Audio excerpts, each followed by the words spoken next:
¿Cuántos años y cuántas veces he escuchado esto de que el cómic, pues es un arte menor o ni siquiera es arte, ¿no? Más bien, ¿no?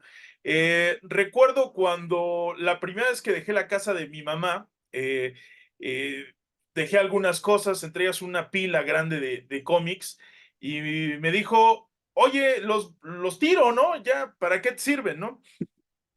Con el paso del tiempo, afortunadamente no lo hizo y gracias a eso pude vender un par de números en una lanita, no mucho, ¿no?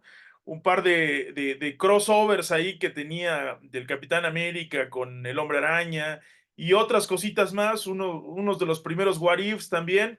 Entonces, Oh, el cómic es valioso no solo por el asunto coleccionismo, ¿no? Que ese también es otro fetiche que hay alrededor del cómic. El cómic trae muchas ideas detrás, ¿no? Ideas políticas, ideas sobre perspectivas de la vida, espiritualidad, perdón, críticas al sistema, y es justo de lo que habla este librazo Asylum o Asylum, como usted le quiera decir, ¿no?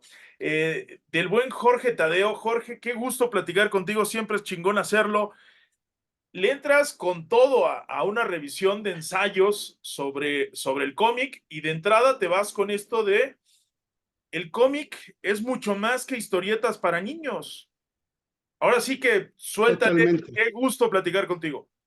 Totalmente. Siempre se ha manejado como esta idea, ¿no? Incluso en la época de oro que se llama del cómic, en el nacimiento de Superman, Batman, pues lo manejaban hasta como para gente ignorante, ¿no? Los cómics, ¿no?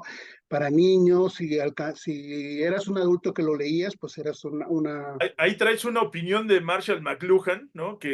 Ajá, sí, sí, Que decía que pues, era un paso hacia atrás, ¿no? totalmente, sí. Porque no permitía que la gente leyera, que se involucrara, pues eran cosas, vamos, para analfabetas funcionales. Totalmente, ¿no? Y eso es como con lo que han venido cargando todo el tiempo, este estigma que se le ha puesto al cómic y al cómic de superhéroes en general, incluso llevado a la pantalla grande, como lo podemos ver ahorita con algunos comentarios que se avientan algunos directores o hasta algunos escritores de cómics, ¿no? Pero el cómic me parece que tanto, o por lo menos desde los 90 hacia acá, la calidad, en tanto en las historias como en el arte gráfico, ha venido mejorando muchísimo, ¿no? Y cada vez lo que vemos es que cada vez hay mejores escritores, cada vez hay mejores dibujantes que están dándole pues esta calidad, ¿no? En los 90 había un dibujante de cómics que decía que el cómic es mucho más cercano al cine que incluso que la literatura o a la pintura.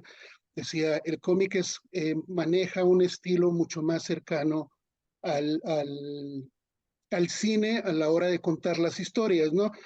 Tú lo debes de saber mejor, dado tu, tu profesión, lo que haces, lo que escribes, cómo se tiene que ir haciendo el guión y cómo tienes que ir haciendo esto, ¿no? Y él decía, bueno, sí, el cómic, Josh Quesada lo decía, que es un dibujante de cómics, en los 80 tuvo mucho éxito dibujando Spider-Man y Hulk.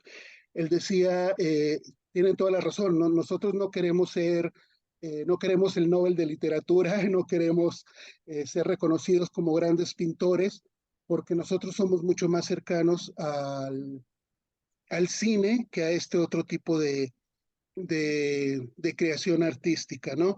Y sin embargo, lo que vemos, por ejemplo, cuando se habla de el cómic como un arte menor, pues por lo menos en el caso podemos mencionar a dos personas, dos personajes que han demostrado como escritores que son bastante buenos y que van más allá del cómic, ¿no? El caso de Alan Moore, que, que ha hecho, pues es un mítico dentro una leyenda dentro del cómic, Ahí por haber nomás hecho hizo Watchmen, La Cosa del Watchmen, Pantano. El Rey, váyase de aquí, mi perrita quiere salir en la Tú entrevista. déjala, a lo mejor terminas haciéndole un cómic. Sí, sí, sí. bueno, Alan Moore con todo lo que tiene, que ahora solamente hace novelas, en lo personal lo prefiero haciendo cómics y novelas, pero es una situación personal, y Neil Gaiman, ¿no? Neil Gaiman, que es también un escritor muy conocido más por Por, sus por novelas de Sandman, pronto.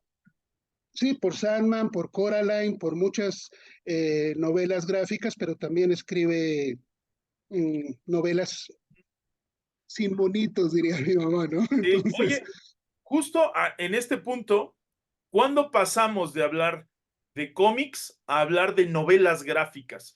Porque el término, digo, ahora es como muy rimbombante, es como, pero yo me acuerdo, digo, siendo fanático de lo que los españoles le llaman los tebeos, ¿no?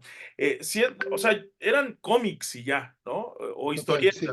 Pero llegó Ujú. un punto, y sobre todo cuando te daban volúmenes en donde venían varios números, eh, y ya tenías un tomo maxi o tenías un compilado, Omnibus, sí. empezó a hablar de novelas gráficas, pero sobre todo empezó a hablar de novelas gráficas cuando fueron como ya no solamente de superhéroes, sino de historias más cercanas, ¿no?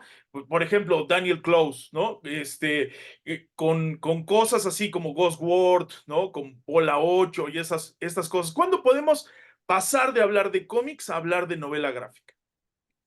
Yo creo que la diferencia de pronto que se daba o se comenzó a dar en algún momento tenía justamente que ver con la novela gráfica, no era necesariamente o no se manejaba como una historia con una gran continuidad, ¿no? O sea, es decir, por ejemplo, Watchmen nace primero como una de grapas que se les conoce, ¿no? Que son ocho capítulos que salieron de forma periódica y luego ya sale como novela gráfica y es como más se ha vendido, ¿no? Como una novela gráfica que aglutina los ocho números, que fue como se vendió por primera vez. Las novelas gráficas en un primer momento no tenían que ver con el asunto de los superhéroes, ¿no? Era más otras historias que iban incluso relacionadas con más cercanas como a historias sin sobrenaturales ni nada por el estilo, ¿no? Incluso dentro del género de detectives fue donde se dio más el tema de las novelas gráficas y de ahí es como se empieza a surgir. En los 90 me parece que es cuando empiezan a surgir un poco las novelas gráficas ya directamente de superhéroes, donde me parece que una de las más famosas, porque nace como novela gráfica desde un inicio, es Year One de Batman, de Frank Miller, que ya nace para contar una historia que no se podía contar en 32 páginas y que necesitaban contarla en muchísimas más, y es como se empieza a entrar en el tema de las novelas gráficas, y de pronto, en mi caso, yo siempre lo digo, me parece mucho más fácil, ahora que ya estoy viejo, comprar la novela gráfica o el compendio de todos que estar comprando cada semana la grapa, ¿no? Sí, Eh, claro. creo Oye, que nos fuimos volviendo viejos y a la par también fue evolucionando, ¿no? El cómic para entrar dentro, el cómic de superhéroes sobre todo, ¿no? Para entrar dentro de pero, la novela pero por gráfica. ejemplo, a mí me tocó leer así Preacher, con los nuevos tomos, ¿no? Sí, Que, sí, que ya venían, ya aglutinaban varios números. Y justo sí, hablo de Preacher porque hablar de Preacher, hablar de The Boys, son historias que salieron en los noventas, pero que apenas están apareciendo para el gran público, ¿no? sí, sí, Gracias a las series, ¿no? The Voice super totalmente. laureada, bueno, y ahora el spin-off, Gen V,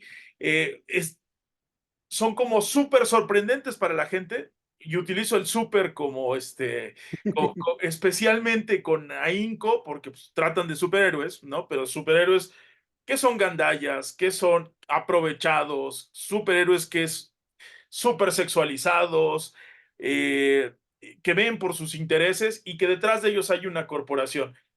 A lo que quiero ir justo es, pero esto se plantó en los 90s. O sea, Sí, está, sí, sí. está llegando al gran público 30 años tarde. Totalmente.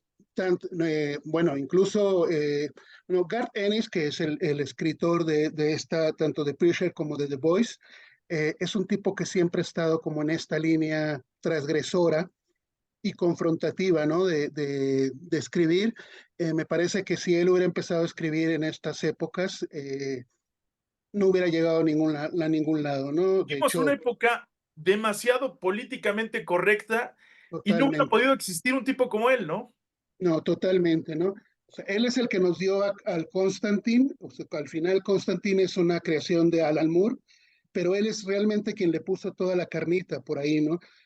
Es quien lo hace alcohólico, quien lo hace drogadicto, quien lo hace, no sé si bisexual o un obseso sexual, pero le da todas estas características que tiene Constantine que lo hacen al final tan famoso, ¿no? En la serie de Hellblazer, ¿no? Eh, Ennis tiene esta forma de ser políticamente incorrecta, pero además que rompe o trata de romper con el mito de que el mito de Superman le dicen, ¿no? Que los superhéroes tienen que ser impolutos, que no rompen ninguna regla, que van siempre del lado del sistema, cuando al final la parte humana los hace ser, tienen un poquito de poder y lo van a utilizar como puedan, ¿no? Y en The Voice se ve Sí, eh, claro. muy claro, ¿no? The Preacher ahí saca un poco más sus filias y sus fobias católicas, porque como buen irlandés, pero también manejando un estilo políticamente incorrecto brutal, ¿no? Oye, regresando a Alan Moore, que bueno, pues es, creo que la figura clave para entender la evolución de esto de cómics a novelas gráficas. Me parece bien interesante el ensayo que hace sobre La Cosa del Pantano, porque si bien no es creación de Alan Moore, él le dota al personaje de todo este sentido eh, de Totalmente. tenemos que salvar a la Tierra, cueste lo que cueste, ¿no? Y de hecho, Así es. leí aquel cómic en donde va la Cosa del Pantano con, a Ciudad Gótica Ese y cómic es genial. y plantea, o sea, plantea muchas cosas que dejan mal parado a un Batman que tiene un rasero de justicia, ¿no?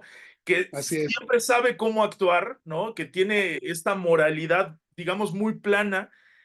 Y con La Cosa del Pantano es un personaje, no solamente es que sea antihéroe, es tridimensional, ¿no? O sea, Totalmente. Sí, sí. tiene su código de moral, pero por encima de todo está el ambiente, está el planeta, que a su vez el planeta lo salvó a él. O sea, platícanos sobre ese ensayo, porque me parece que es muy representativo de lo que van a ver en tu libro. Sí, para mí la mejor época de La Cosa del Pantano fue justo con Alan Moore, porque Alan Moore le da esta capacidad de, de hacerlo tridimensional, ¿no? Y, y es muy interesante porque es donde realmente Alan Moore se permite, además, plasmar muchas de sus ideas sobre la sociedad en la que estamos viviendo, ¿no? O sea, Alan Moore lo empieza a escribir en los 80, cuando se empezaban a dar todas estas luchas por defensa de la naturaleza, cuando el capitalismo empezaba a, a, a repuntar fuertemente, y todo esto Alan Moore lo deja plasmado en su personaje, ¿no? Justamente el cómic de Batman y la cosa del pantano es muy representativo de esto porque chocan. No solamente choca el tema de lo que representa eh, la cosa del pantano y lo que representa Batman, sino la diferencia entre las dos ciudades, ¿no? Cómo la cosa del pantano va entrando a una ciudad como Gotham, que representa todo lo que significa el neoliberalismo y el capitalismo en sí, y cómo la cosa del pantano no está pensando en destruirla, sino en convertirla en algo verde, ¿no? Y Claro. el terror de la ciudad era justamente estar perdiendo esta identidad horrible que tiene la ciudad gótica, eh, por, por la belleza de la naturaleza, ¿no? Claro, Entonces, que al final es como incomprensible y te deja así muy totalmente, claro el cómo la gente prefiere su horrible habitualidad. totalmente, ¿no?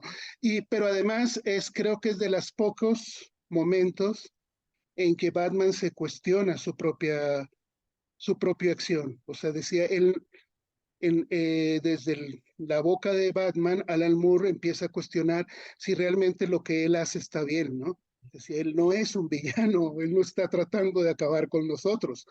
¿Por qué tengo que castigarlo cuando no está haciendo algo que nos vaya a perjudicar, ¿no? Entonces, es de los pocos momentos en que Batman eh, adquiere esta conciencia de que a lo mejor sus acciones no son las correctas, ¿no? Y eso es importante porque creo que es de las pocas veces, salvo Gal Morrison por ahí en algunos momentos, que Batman ha mostrado eh, ser un personaje de tres dimensiones, ¿no? Casi siempre es como, Que justo pones muy en el centro este asunto de el cómic como una forma de indagar en el espíritu humano, de indagar en las ideologías, de indagar en la conciencia de personajes que son autoconscientes de su lugar en el mundo y de lo que pueden gestar.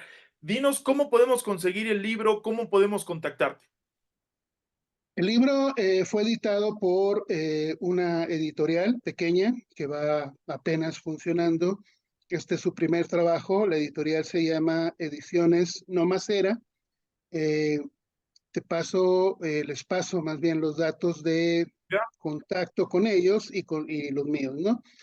En Instagram los pueden contactar como estudio guión bajo Noma SEO, así como De todas formas, se, abajo de esta entrevista voy a poner los datos.